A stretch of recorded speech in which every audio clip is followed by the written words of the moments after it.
Umabot sa mahigit 100 PUVs at boost operator ang ipinatawag ng LTFRB kasunod ng maruruming pasilidad at hindi convenient na terminals matapos may inspeksyon. Napag-alaman rin na mayroon umanong mga terminals na naniningil para magamit ang kanilang mga palikuran.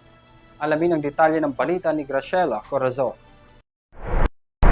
Sa pagpapatuloy ng isinasagawang pag-iinspeksyon ng Land Transportation Franchising and Regulatory Board or LTFRB sa mga bus at public utility vehicle o PUV terminals laban sa mga marumi at sirang pasilidad, umabot sa 116 operators na ang pinadalhan ng SCO at Notice of Violation. Alinsunod sa direktiba ni Department of Transportation or DOTR Secretary Attorney Giovanni Lopez, natiyakin na magpapatuloy ang nationwide crackdown ng ahensya upang mapilit ang mga terminal manager at operator na sumunod sa pamantayan ng pamahalaan para sa mas komportable at ligtas na serbisyo sa mga commuters.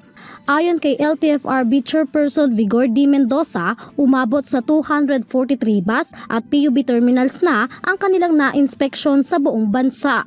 Sa bilang na ito, 116 na ang pinadalhan ng ahensya ng Show Cause Order or SCO at Notice to Comply dahil sa iba't ibang paglabag. Kabilang sa mga natukoy na paglabag ang kakulangan ng maayos na pasilidad laban sa init at ulan para sa mga pasaherong naghihintay sa mga terminals. Kakulangan ng mga comfort room na karamihan ay sira at hindi nagagamit at masikip na espasyo. Pati na rin umano ang kakulangan ng seguridad at kawalan ng tamang lugar para sa mga senior citizens at person with disabilities o PWD. Dagdag pa ni Mendoza, may ilang terminal pa umano na naniningil ng bayad sa paggamit ng comfort room na ani ay malinaw na paglabag at kawalan ng malasakit para sa mga pasahero.